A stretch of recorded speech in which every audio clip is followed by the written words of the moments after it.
9 Things truly respected elders never do. Buddhist wisdom.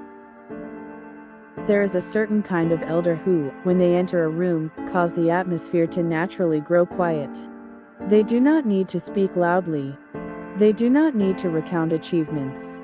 They do not need to prove who they once were. And yet, when they do speak, people listen. Not out of fear, not out of obligation, but because they feel safe.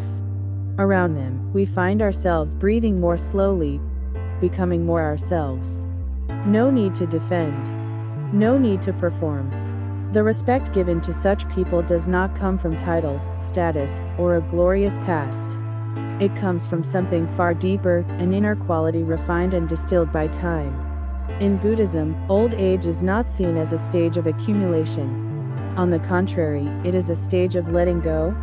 Letting go of what is no longer necessary. Letting go of what once protected the ego, but now only weighs on the heart. Letting go so that the most essential part of a human being can finally emerge. Elders who are deeply respected are not respected because they lived without mistakes. They are respected because they learned how to put things down. 1. They do not pretend to know everything. When we are young, we often speak to prove ourselves. We fear silence. We fear being seen as uninformed. We fear others thinking we are not enough.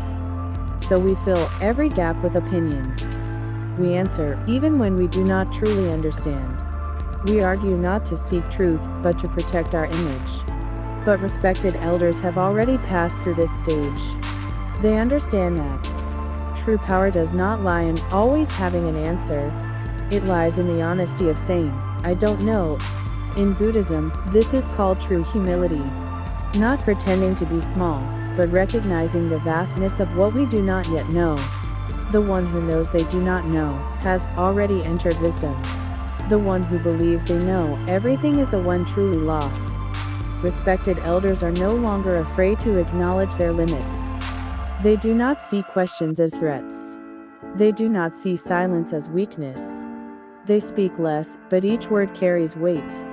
Because within their words, there is no performance left, only sincerity. 2. They do not cling to outdated beliefs. One of the quiet tragedies of old age is the hardening of the mind. The world changes. People change. But many do not. They cling tightly to familiar phrases. In my time, things were different. The past was better than now. Today's youth are all ruined. In Buddhism, this is called clinging to views, attachment to opinions. Those who are respected in old age understand one thing very clearly. Beliefs also have a lifespan. What was true at 30 may no longer fit at 60. What once helped us survive may now be silently causing us suffering. Letting go of attachment does not mean betraying one's values. It means holding values with an open hand, not a clenched fist. Respected elders keep their moral core. But they are willing to say, I used to think differently. Now I am learning again. This flexibility is what keeps them from being left behind. Not because they chase the times, but because they move with the current of life.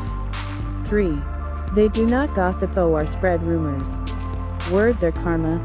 In the Noble Eightfold Path, right speech is a foundational ethical practice. Yet the older people become, the more many begin to loosen their grip on it. They complain. They speak ill of others. They judge. At first, this creates a sense of closeness. But slowly, it erodes trust.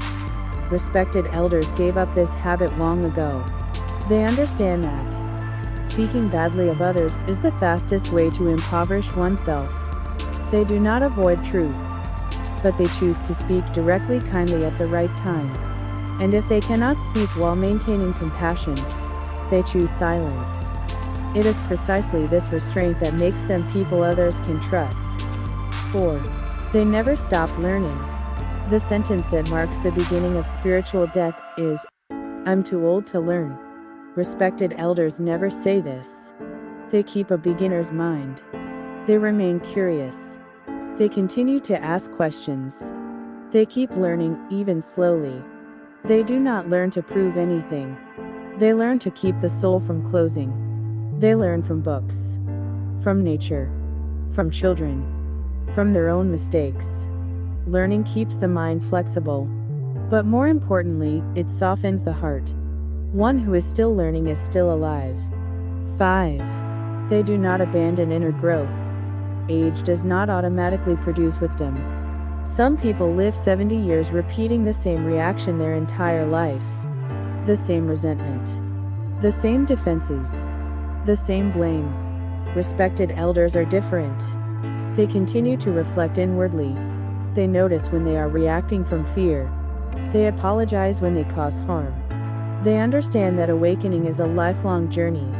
There is no graduation, no final title, only one daily question.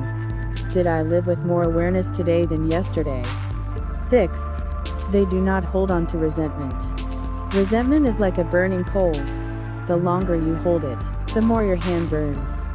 Respected elders do not release resentment because others deserve forgiveness. They release it because they themselves deserve peace. Forgiveness in Buddhism is not forgetting. It is refusing to let the past continue ruling the present.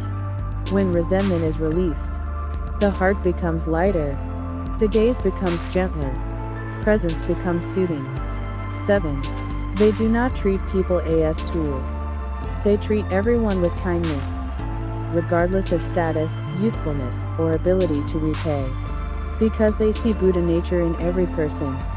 Those who live this way throughout life will not be lonely in old age, for they have planted seeds of being remembered, valued, and cherished. 8. They do not neglect self-care. They rest when rest is needed. They say no when no is necessary. They ask for help when help is needed. They understand that caring for oneself is not selfish, but a responsibility to life. 9. They do not lose their sense of wonder. They still find beauty in a quiet afternoon. Still feel gratitude for a simple meal. Still smile at small things. They keep a beginner's heart. Not naive, but awake. Conclusion. Aging is inevitable. Hardening is a choice. Respect does not come from adding more, but from putting things down. When you put down the ego, put down resentment, put down rigidity, put down the fear of being forgotten, what remains is the most essential part of a human being. And that part, a gentle, aware, humble, and alive presence, is what makes others bow in respect, not because of who you once were, but because of who you have become. Thank you for watching until the end of the video. Don't forget to like and subscribe to the channel to watch more interesting videos.